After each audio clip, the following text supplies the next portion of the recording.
Welcome everyone. ขอต้อนรับทุกท่านนะคะเข้าสู่การแถลงข่าวนะคะ The structure of the presentation is to look backward, but also to look forward into 2024. แน่นอนเรารู้กันอยู่แล้วนะทุกครั้งที่เราคุยกันนั้นเนี่ยมันจะมีว่าที่ผ่านมาปีที่ผ่านมาแล้วผลประกอบการเป็นยังไงบ้างแล้วก็ปีนี้เราจะไปยังไงกันต่อ So looking backward at 2023, I would summarize it as a successful year under challenging conditions. ต้องบอกอย่างนี้ว่าปีที่ผ่านมาคุณทอมอยากจะสรุปว่ามันท้าทายมากแต่ถือว่าอะไรทุกอย่างประสบความสำเร็จอย่างดีทีเดียวค่ะ So what do I mean by some of the challenges that the industry faced? There were essentially three challenges that the industry faced. ทีนี้เดี๋ยวคุณทอมเล่าให้ฟังว่าเวลาแกมองย้อนกลับไปเนี่ยความท้าทายมันคืออะไรนะในปีที่ผ่านมา The first challenge had to do with the gross domestic product or the general state of the Thai economy. ค่ะอันดับแรกเลยมันคือการชี้วัดหรือว่าเขาเรียกว่าอะไรตัวเลขของ GDP ของประเทศเนาะที่ระบุเรื่องของเศรษฐกิจในประเทศ Following the relatively steep decline in 2020 due to COVID, there was what I would consider to be a tepid or a mild recovery, which at the beginning of 2023 was forecast to be 2.3% growth rate. ต้องบอกอย่างนี้ว่าหลังจากโควิดมาเราจะเห็นว่า GDP มันตกเนาะซึ่งเราเห็นตามกราฟนะเสร็จแล้วเนี่ยสิ่งที่คุณทอมสรุปก็คือว่าในปีที่ผ่านมาเนี่ยการฟื้นตัวของ GDP นั้นเนี่ยมันไม่ได้ดีอย่างที่คาดจริงๆแล้วเนี่ยเขาคาดว่ามันจะเป็นอยู่ที่ 2.3% Now at the end of 2023 the actual development was 1.9%, so it did not meet expectations of the Bank of Thailand. แต่ในความเป็นจริงนะตอนปิดปี 23 เนี่ยมันอยู่ที่ 1.9% ดังนั้นมันไม่ได้เป็นไปตามการคาดหวังของธนาคารแห่งประเทศไทยนะ Now why is this important? It's important for two reasons for the insurance industry. The first reason is because it affects the consumer's willingness and ability to purchase cover and save for retirement. ทำไมเราหรือว่าคุณทอมถึงคิดว่า GDP เนี่ยมันสำคัญต่อธุรกิจของประกันต้องบอกอย่างนี้ว่ามันเป็นตัวบ่งบอกตัวหนึ่งเหมือนกันเนาะว่ามันเป็นเขาเรียกปริมาณหรือความต้องการในการบริโภคในประเทศ Now the second reason is because the uncertainty actually makes consumers even more cautious rather than less. แล้วเวลาที่การคาดการณ์หรือของจริงเนี่ยตัวเลขมันไม่ได้สูง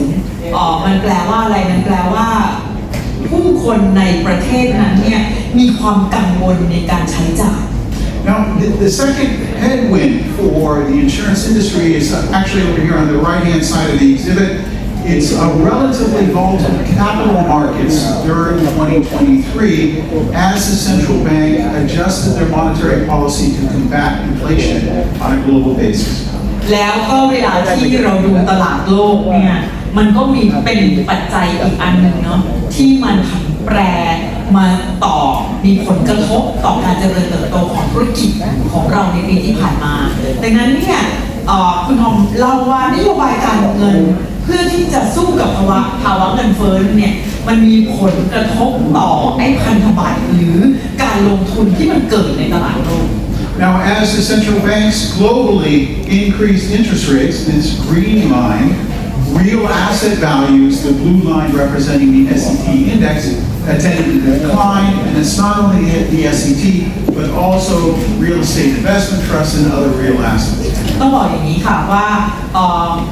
ธนาคารโลกเนี่ยเมื่อเขาขึ้นดอกเบี้ยเนาะจะเห็นว่ามันเป็นสีเขียวอะเส้นสีเขียวมันขึ้นสูงปุ๊บมันทำให้มูลค่าสินทรัพย์เนี่ยมันลงเนาะดังนั้นนี่มันมีผลกระทบนะคะ Now this affects insurers' economics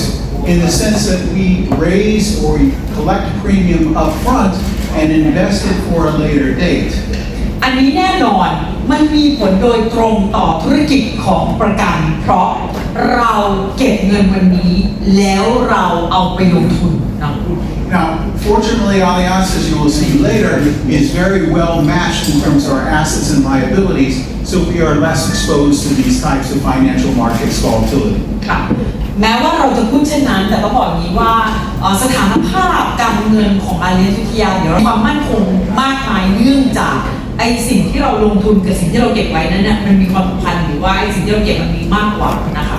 Now, the third headwind for the life and health insurance industry is right here in the middle, and that is for companies that are heavily exposed to health insurance. We saw an increase in terms of the frequency of claims, both inpatient and outpatient, as well as the severity or the amount that we paid on average for claims. ค่ะแล้วเราทราบกันอยู่แล้วนะว่าอาเลียนวิทยานั้นให้ความสำคัญกับสินค้าสุขภาพดังนั้นนี่ตรงกลางมันเป็นอีกปัจจัยหนึ่งเนาะที่มันมีผลนะคะในปีที่ผ่านมาเราสังเกตเห็นในเรื่องของการเจริญเติบโตของความถี่ในแง่ของการเคลมหรือสินใหม่นะทั้ง OPD แล้วก็ IPD รวมไปถึงการเคลมในแง่ของโรคที่มันร้ายแรงด้วยนะคะ Now, to a great extent, the claims frequency for outpatient was driven to more simple diseases, respiratory diseases, pneumonia. COVID was not such a big player, but it was mostly simple diseases. และจากการที่เราเห็นเนี่ยเวลาที่เราทำ data analysis นะคะเราจะรู้เลยว่าoutpatient หรือว่าผู้ป่วยนอกนั้นเนี่ยอัตราการเคลมมาจากโรคที่เกี่ยวกับระบบทางเดินหายใจหรือปอดบวมนะคะเป็นจริงๆแล้วบางทีก็เป็นโรคที่มันธรรมดามันไม่ได้เกี่ยวอะไรกับโควิดด้วยซ้ำนะคะ Now, it especially hit juveniles or younger ties a lot harder than the adults. And therefore, I would counsel everyone to make sure that you have your flu vaccine and to make sure that you take special care of your health and your children's health during the course of this year. และจากสถิติเนี่ยเราสังเกตเห็นว่าส่วนใหญ่แล้วที่เรียกร้องสิ่งใหม่นั้นเนี่ยจะเป็นเด็กนะคะดังนั้นเนี่ยคุณท็อปก็เลยบอกว่าการมีวัคซีนนะสำหรับตัวเราเองสำหรับผู้ใหญ่และสำหรับเด็กเป็นสิ่งสำคัญดังนั้นก็ฝากให้พวกเราเนี่ยบอกลูกหลานนะคะหรือว่าคุณพ่อคุณแม่ตาคุณยายนะคะให้มีวัคซีนป้องกันเอาไว้นะคะเราจะได้ไม่เป็นโรค Now the increase in inpatient claims or hospitalizations was actually driven in part by pent-up demand. During COVID and the tail end of COVID, individuals were avoiding hospitals, naturally so, and now they've saved up some of the treatments that are necessary in terms of heart care, in terms of other internal organ care, and they're going back to hospitals now to get that treatment done. ส่วนผู้ป่วยในต้องบอกอย่างนี้ว่าตอนที่มีโควิดทุกคนกลัวไม่มีใครแบบไปโรงพยาบาลจะต้องผ่าตัดหรืออะไรคือถ้ารอได้ก็คือรอไงดังนั้นเนี่ยตอนนี้มันก็เลยโชว์ให้เห็นสำหรับผู้ป่วยที่ต้องได้รับการรักษาแล้วก็เป็นผู้ป่วยในจะต้องผ่าตัดรุ่นนี้มันก็เลยทำให้ยอดของการเคลมนั้นสูงขึ้น Now these are the three headwinds: tepid GDP development impacting sales, health claims increasing, as well as volatile financial markets impacting the asset and the liability side of the balance sheet in turn. These were the situations or the conditions that insurers faced in Thailand last year. ค่ะดังนั้นเนี่ยมันสรุปว่าปีที่แล้วนะมันมี3ปัจจัยหลักในที่มีผลกระทบต่อการเจริญเติบโตของธุรกิจประกันชีวิตในประเทศไทยอันดับแรกก็คือเป็นเรื่องของ GDP เนาะมันกำลังพูดถึงเรื่องของความต้องการของผู้บริโภคในตลาดอันที่2พูดถึงเรื่องของตลาดโลกนะคะที่มีผลต่อการลงทุนนะคะนี่ผลตอบแทนและอันที่3พูดถึงเรื่องของอัตราการเจริญเติบโตในแง่ของการเคลมสินใหม่นะคะที่เพิ่มขึ้น So how did we do? We did reasonably well. I was proud of the Allianz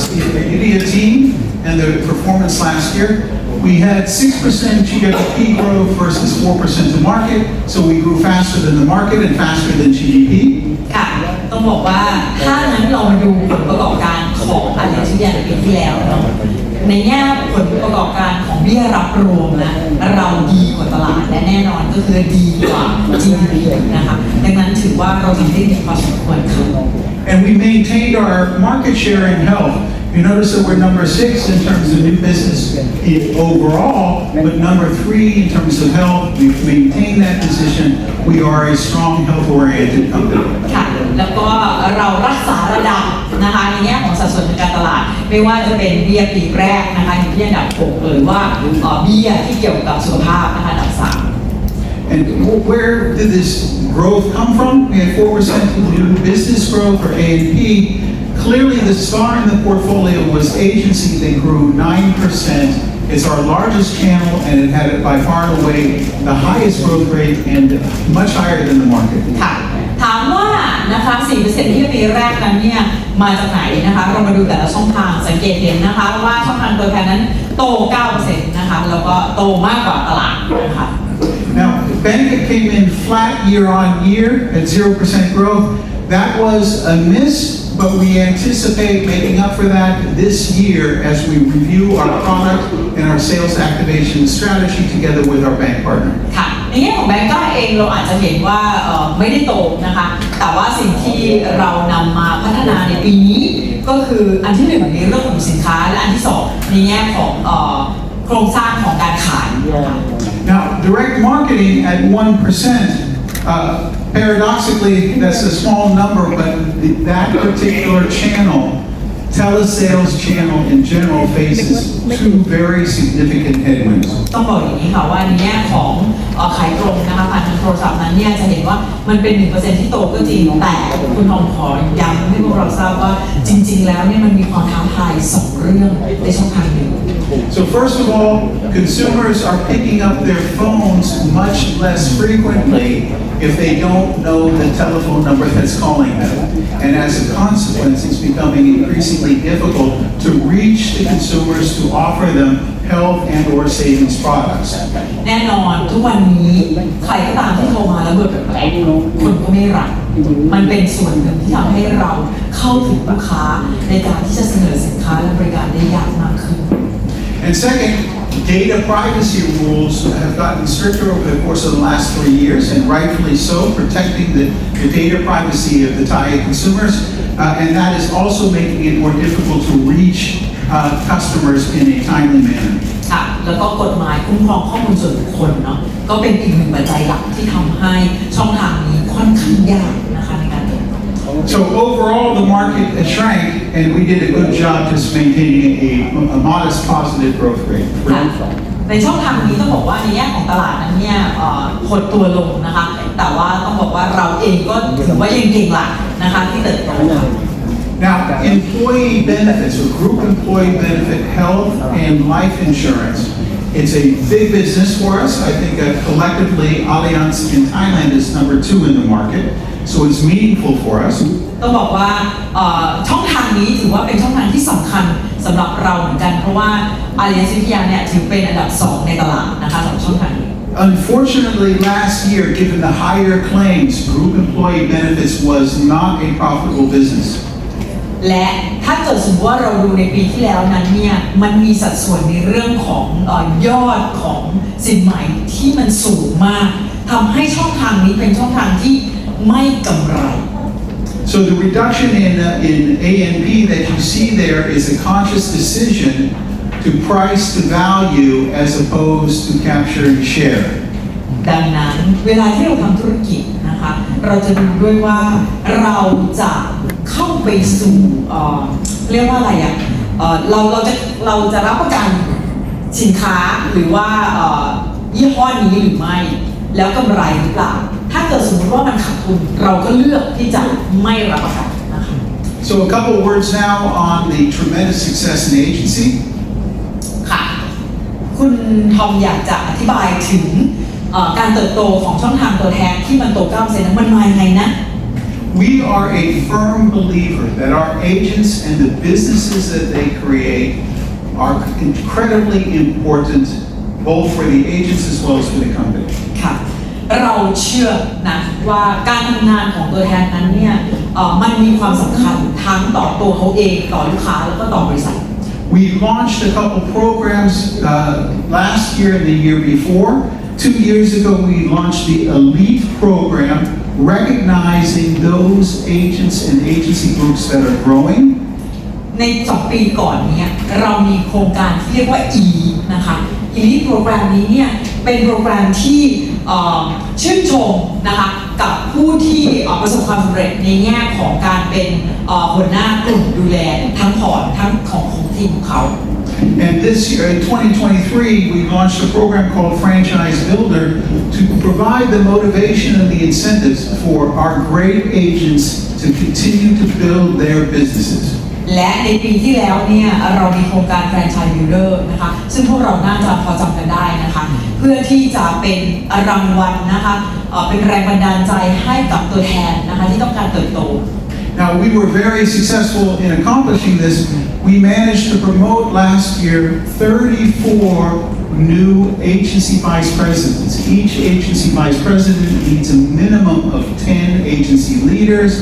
Each agency leader needs 6 to 8 agents. So this is a pyramid or a business that is substantial. ที่สำคัญขอให้ดูตัวเลขเนาะว่าในปีที่แล้วเนี่ยเราสามารถเลื่อนขั้นผู้บริหารถึง34 ท่านผู้บริหารในที่นี้เราเรียกว่า AVP นะการเลื่อนขั้นหมายถึงว่าเขาจะต้องมีตัวแทนภายในทีมนะเป็น10นะเป็นมี agency leader แล้ว agency leader มีลูกทีมอีกอย่างน้อย6แปลว่าอะไรแปลว่าเราสนับสนุนนะคะผู้ที่มีความสามารถในการสร้างทีมอย่างมีคุณภาพ Now this is 62% more than the GM AVPs that we promoted last year or 2 years ago, and it's also significantly more than the average of 5 new AVPs that we were running 5 to 7 years ago. ค่ะต้องบอกอย่างนี้นะเรามาดูตัวเลขการเติบโตนะมันเติบโตถึง 62% นะ 62% เนี่ยเติบโตมากกว่าปีอันนี้มันคือ23นะมากกว่าปี22นะแล้วก็ในความเป็นจริงนั้นเนี่ยมันเติบโตมากกว่า5ปีหรือว่าปีที่แล้วนะคะดังนั้นถือว่านี้มันเป็นหลักใหญ่ใจความในการเจริญเติบโตของช่องทางนี้เลย And with these new franchises, with these new businesses comes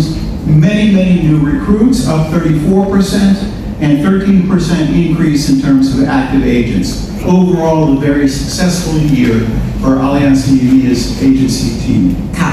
และก็ถ้าเกิดสมมติเมื่อกี้พี่อธิบายไปเนาะว่า AVP เนี่ยเขาจะต้องมี AL ใช่ไหม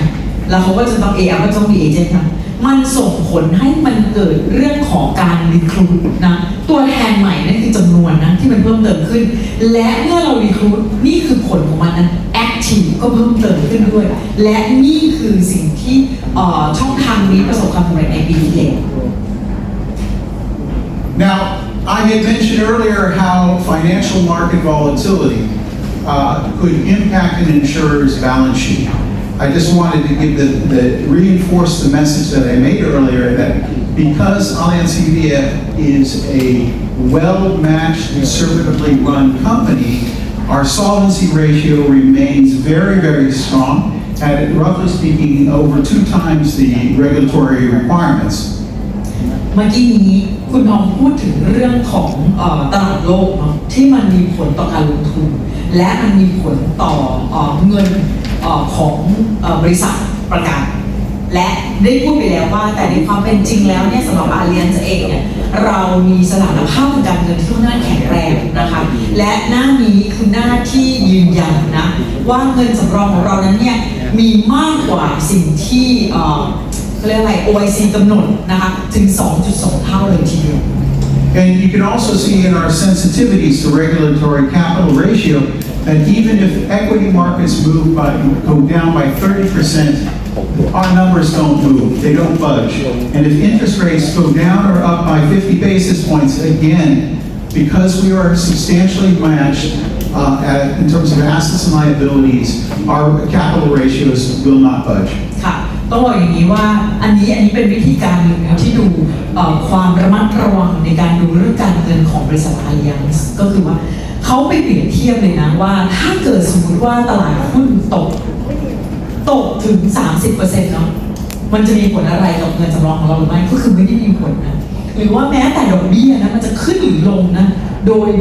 50 จุดอ่ะมันก็ไม่ได้มีผลนี่คือความแข็งแรงของการเงินของ Allianz ค่ะ And this is, again, I stress, an active decision by management on behalf of our customers as well as our shareholders to manage our company conservatively for the benefit of both. ค่ะและเวลาที่เรามาดูแบบนี้มันแปลว่าอะไรมันแปลว่าการบริหารการเงินของบริษัทเนี่ยเราใช้เขาเรียกว่ากลยุทธ์อนุรักษ์นิยมเพื่อสร้างความมั่นใจให้กับลูกค้าที่มีเงินไว้กับเราและผู้ถือหุ้นนะคะ Now, as a final word with regards to other metrics that we track very closely, I'd like to celebrate the fact that we are a loyalty leader in the Thai market. Loyalty leader is a measurement, or net promoter score is a measurement conducted by an independent third party that measures how likely are our customers to actually recommend us to further customers. And we are loyalty leader in the market with a solid 21.5 above the market average. อันนี้หน้านี้เนี่ยเป็นหน้าที่คุณทอมอยากจะพูดถึงตัวชี้วัดอื่นๆในแง่ของภาพของ Allianz อย่างนะคะตัวชี้วัดแรกคือ NPS Net Promoter Score มันเป็นตัวชี้วัดที่บ่งบอกความพึงพอใจของลูกค้าของ Allianz ต่อ Allianz นะคะว่าเขารักเรามากเพียงพอที่เขาจะแนะนำ Allianz ให้กับเพื่อนหรือญาติให้มาทำประกันกับเราหรือไม่นะคะและนี่คือตัวเลขนะคะตัวเลข 21.5 นั้นเนี่ยมันสูงกว่าตัวเลข 13.5 เป็นตัวเลขค่าเฉลี่ยของตลาดทำให้เราอยู่ที่ตำแหน่ง loyalty leader ค่ะ And I have to admit, it feels very, very good for our entire team to know that our customers love us, but also trust us with their money. ค่ะแน่ๆเลยก็คือว่าอันนี้มันเป็นวิจัยจากไม่ใช่บริษัทเราเองนะเป็นองค์กรอื่นที่มาวิจัยดังนั้นเนี่ยมันเป็นสิ่งที่ทำให้เรามั่นใจว่าสิ่งที่เราทำนั้นน่ะดีแล้วก็ลูกค้ารักเรานะคะ In addition, we do every year an Allianz engagement survey in AES that asks our customers, how happy are you working for Allianz? How would you recommend Allianz to your neighbors or other people looking for a job? So basically measuring their engagement and their commitment to the company. เวลาที่เราวัดข้างนอกเพื่อดูอะไรดูว่าเราทำดีไหมลูกค้ารักเราไหมใช่ไหมเราวัดข้างในด้วยนะคะ employee engagement คือความพึงพอใจของพนักงานในการทำงานกับองค์กรนี้นะคะเราถามด้วยค่ะว่าคุณรักเรามากเพียงพอที่คุณจะแนะนำเพื่อนมาทำงานด้วยกันไหมนะคะและนี่คือบท And this is we're in the top 5 out of the Allianz global family of companies, 73 or over 70 different companies. We're in the top 5. And I find this amazing because last year we had to onboard approximately 300 people from Aetna, the acquisition for the health company that we did. And integrating another company is always potentially problematic, but we kept them happy and satisfied. And in addition, last year we implemented a new way of work, which had more people working from home, but also from the office and sharing desks. And under both of those circumstances, to remain in the top 5 globally, I think is a tremendous success for Allianz. อันนี้เป็นสิ่งที่คุณทอมภาคภูมิใจมากๆเนื่องจากว่าเวลาที่บอกว่า top 5 in the Allianz world ในโลกของ Allianz เนี่ยเรามีบริษัททั้งหมดมากกว่า70ประเทศนะและเราอยู่1 ใน 5ดังนั้นนั่นคือเหตุผลนะทำไมเราถึงภูมิใจนะมันไม่ใช่ท็อป 5 แล้วมี5นะมันมีมากกว่า70นะคะที่สำคัญก็คือว่าเรากำลังพูดถึงว่าเรามี2ปัจจัยแรกก็คือว่าปีที่แล้วนั้นเนี่ยเรามีการควบรวมกับเอ็นนาพาพนักงานเข้ามา300กว่าคนนะคะนั่นคือ1ปัจจัยที่จริงๆแล้วเนี่ยคะแนนมันน่าจะแบบไม่ดีเนาะกับอีกอันนึงก็คือว่าเราแนะนำในเรื่องของการทำงานแบบใหม่ก็คือทำงานที่บ้านบ้างแล้วก็มาทำงานที่นี่เนี่ยมันก็จะเป็น Open Office มันเป็นการแชร์กันไม่มีไอ้ตัวกั้นแล้วไม่มีห้องไม่มีอะไรนะคะมันเป็นเหมือนแบบว่าถ้าเกิดคุณมาคุณจะนั่งตรงไหนก็ได้ดังนั้นมันไม่มีโต๊ะก็คือแม้เราจะมี2ปัจจัยนี้ก็ยังทำให้ไม่มีผลกระทบต่อตำแหน่งนะคะของอันดับท็อป 5 ใน Allianz World ค่ะ So, in summary, looking backwards at 2023, I am very proud of Allianz Media's success against some interesting and challenging environment that we found ourselves in. ค่ะ ก็อยากจะสรุปว่าในปีที่ผ่านมาเนาะถึงแม้ว่ามันจะมีความท้าทายอย่างที่คุณทอมได้พูดไปนั้นเนี่ยแต่ว่าณจุดที่เรายืนอยู่นั้นภาคภูมิใจค่ะ What to expect in 2024? I expect nothing but the best and also continuing good things. แน่นอนนะคะในปีนี้ถามว่าเราคาดหวังอะไรเราคาดหวังสิ่งที่ดีที่สุดดีกว่าเดิมนะคะ Now, the first thing that I find interesting about 2024 and 2025 is that the industry will implement a new accounting standard by 2025. We anticipate implementing it for year-end 2024 reporting. ค่ะสิ่งที่มันกำลังจะเกิดขึ้นและในความเป็นจริงแล้วเนี่ยทุกคนน่าจะพอทราบกันอยู่แล้วนะคะเป็นสิ่งใหม่ก็คือว่าจะมีการ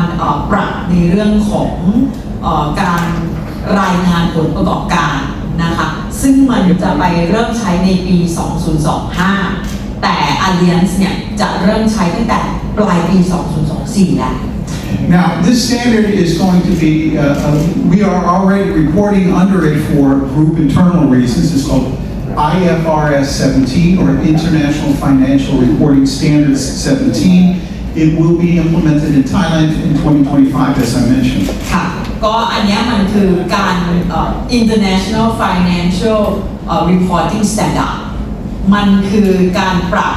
การรายงานผลประกอบการเงินนะคะเพื่อให้มันเหมือนกันทั่วโลกแล้ว Alliance เองเนี่ยรายงานแบบนี้อยู่แล้วภายในแต่ประเทศไทยเนี่ยจะเริ่มใช้ก็คือ 2025 นะคะ Now, the numbers that we report to the group for group consolidation are audited, and in 2023, it showed an increase in operating profit by 2.4 times relative to Thai financial reporting standards. อันนี้มันเป็นแบบหรือว่ามาตรฐานของ Alliance อยู่แล้วแล้วก็ Alliance วิทยาเนี่ยส่งรีพอร์ตนี้เนี่ยให้กับ Alliance ภายในเนาะที่ผ่านมาเนี่ยเราจะสังเกตเห็นว่าในแง่ของกำไรนั้นเนี่ยมันคือ 2.4 เท่านะคะอยู่แล้วค่ะ And second, shareholder equity also increased by 2.2 times. Another good development for shareholders. แล้วก็ในแง่ของมูลค่าของผู้ถือหุ้นเนี่ยก็สูงขึ้น 2.4 เท่าด้วยเช่นเดียวกันนะคะ Now,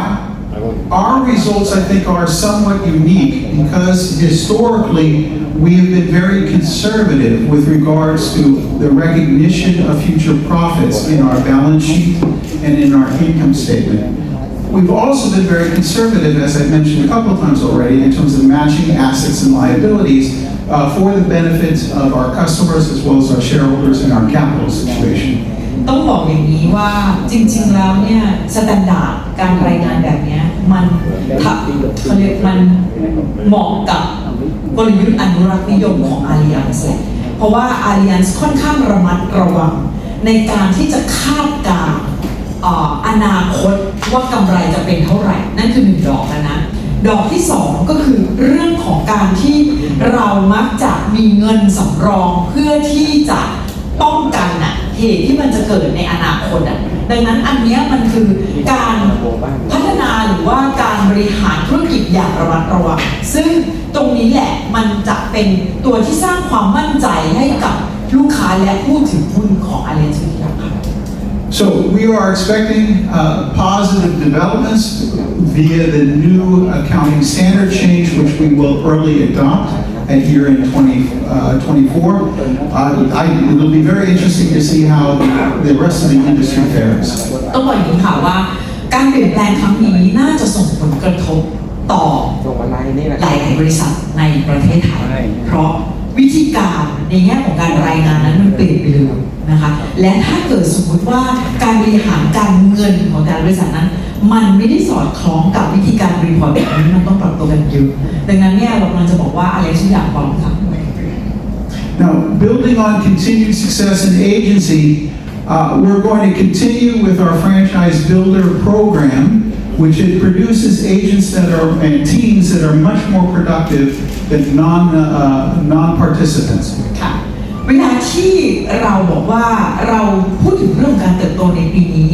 แล้วก็เมื่อกี้น้องพูดว่าเราจะต้องดีที่สุดและดีกว่าเดิมเนาะ เมื่อกี้พูดไปแล้วด้วยเหมือนกันว่าช่องทางตัวแทนเป็นช่องทางที่ใหญ่ที่สุดดังนั้นคุณหอมเลือกที่จะอธิบายว่ากลยุทธ์ของตัวแทนนั้นแน่นอนแฟรนไชส์บิลดอร์ในปีนี้ยังคงอยู่เพราะเราเห็นจากสถิติว่าคนที่อยู่ในกลุ่มของแฟรนไชส์บิลดอร์นั้นเจริญเติบโตมากกว่าคนที่ไม่ได้อยู่ในกลุ่มนี้ Now, this year, we're going to add to it a much stronger emphasis on our professionalization programs. Leveraging our Blue Star and Blue Star X development programs, we want to see an increase in terms of the number of people going through these programs so that they can be professional agents and able to support themselves and their families after a year or two only by selling insurance. สิ่งหนึ่งที่เราจะเริ่มทำให้มันขยายออกไปให้มันเยอะขึ้นก็คือโครงการ Blue Star กับ Blue Star X มันเป็นโครงการที่สร้างตัวแทนมืออาชีพและมันเป็นโครงการที่พิสูจน์แล้วจากสถิติว่าคนที่ผ่านโครงการเหล่านี้สามารถที่จะสร้างผลผลิตได้ดีกว่าคนที่ไม่ผ่านAnd finally, through agency, we will continue with our focus on health-oriented coverages, augmenting it with an increased emphasis on critical illness, and in the investment space, unit-linked with riders, or unit-linked investment products. แน่นอนเราทราบอยู่แล้วนะว่าอาเลียนซิเทียนั้นเนี่ยให้ความสำคัญกับสินค้าสุขภาพดังนั้นในปีนี้เนี่ยเราจะเน้นสินค้าที่เป็นประกันสุขภาพประกันโรคร้ายแรงนะคะแล้วก็สินค้าประกันสุขภาพในตัวเดิมนั้นเนี่ยก็ต้องการขยายให้มันมากขึ้นและเรามีประกันเพื่อการลงทุนก็คือยูนิตลิงก์ก็ยังคงเติบโตต่อไปเรื่อยๆค่ะ In addition, in order to address the issues that we saw earlier with regards to claims frequency increases, we have instituted a program of general claims management and customer satisfaction. And that program is geared towards providing better service at good value to all of our health customers. ในหน้าแรกคุณทอมมีพูดถึงเรื่องของเคลมเนาะพูดถึงความถี่ดังนั้นตรงนี้มันเป็นหน้าที่บ่งบอกว่าแปลว่าอะไรแปลว่าจุดที่ลูกค้าจะรู้สึกว่าได้รับการดูแลอย่างดีก็คือเมื่อเขาเคลมน้อยแต่ระหว่างทางนะคะคืออะไรวันนี้คุณทอมมาเล่าในแง่ของการบริการเป็นเลิศนะคะแล้วก็การอยู่ดูแลกับลูกค้าระหว่างทางที่ลูกค้าเจ็บป่วยค่ะ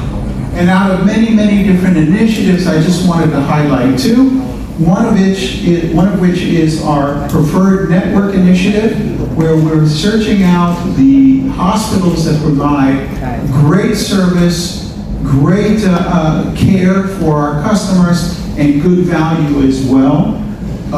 Matching the appropriate doctors, the appropriate hospitals with each individual customer's needs. แน่นอนเรากำลังพูดถึงเรื่องของการทำงานใกล้ชิดกับโรงพยาบาลดังนั้นวันนี้เรากำลังเลือก prefer โรงพยาบาลที่เราเลือกนะคะตามสแตนดาร์ดเราว่า1สามารถให้บริการที่ดีกับลูกค้าสามารถให้คำปรึกษานะคะ And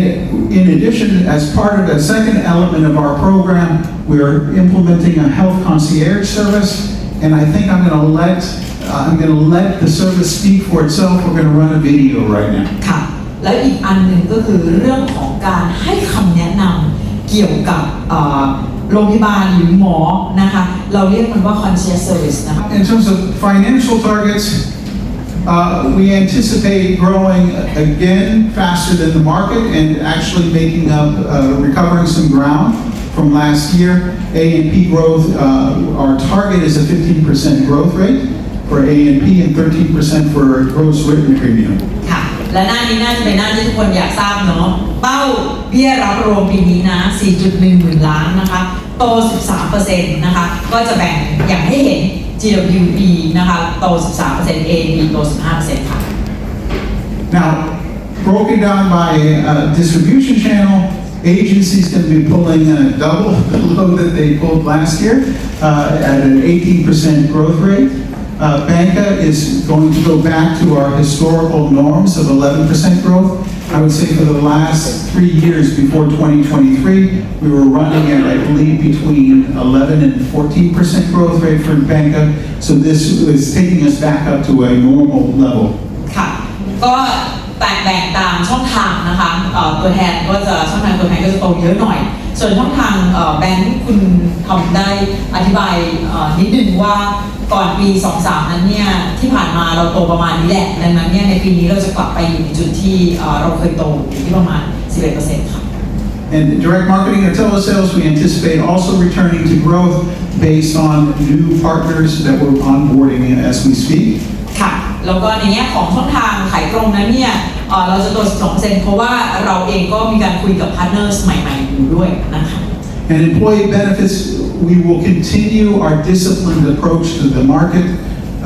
It is a big market, we're strong in the market, but we need to make sure that we grow in a profitable manner. ค่ะสำหรับช่องทาง employee benefit นะคะประกันกลุ่มแน่นอนมันเป็นสัดส่วนที่ใหญ่ในตลาดแล้วเราเองก็ใหญ่ในตลาดแต่เราจะทำธุรกิจอย่างระมัดระวังนะคะ And the only way this is going to be possible in terms of our strategic initiatives, such as concierge services, our dramatic increase in growth rates, etc. The only way this is possible is by having awesome employees that are very dedicated to Alliance Media and making sure they have the opportunities to develop themselves and build themselves and therefore build a better company. ค่ะคุณทอมขอย้ำนิดหนึ่งว่าไม่ว่าเราจะพูดอะไรก็ตามนะคะจะเป็นตัวเลขจะเป็นเรื่องของการบริการจะเป็นเรื่องของการทำงานกับโรงพยาบาลที่สำคัญคือพนักงานในองค์กรนะคะต้อง1มีความสุขที่ทำงานอันที่2มีพัฒนาการในแง่ของตัวเองแล้วก็มีการเจริญเติบโตค่ะ So key takeaways, strong growth better than market in 2023, strong balance sheet leading to solid financial results in 2023. สรุป 2-3 นะคะเราจะเห็นว่าในปี 2-3 นั้นโต 6% นะคะก็ถือว่าดีนะคะเพราะว่าดีกว่าตลาดนะคะสถานะการเงินมั่นคงมากนะคะแล้วก็ผลประกอบการแข็งแกร่ง Looking forward, strong growth in agency and recovery in other channels, combined with a very favorable impact of IFRS 17, will again lead to strong financial results for 2023. ค่ะแล้วก็ในปีนี้นะคะเราเน้นชัดๆเลยว่าเราเติบโตช่องทางตัวแทนเพราะว่ามันตั้ง 18% เนาะแล้วก็การเปลี่ยนนะคะมาตรฐานในแง่ของการรายงานเรื่องการเงินเป็น IFRS 17 นั้นเนี่ยมีผลบวกต่อบริษัทนะคะท้ายที่สุดก็คือสร้างผลประกอบการที่แข็งแกร่งเช่นเดิมค่ะ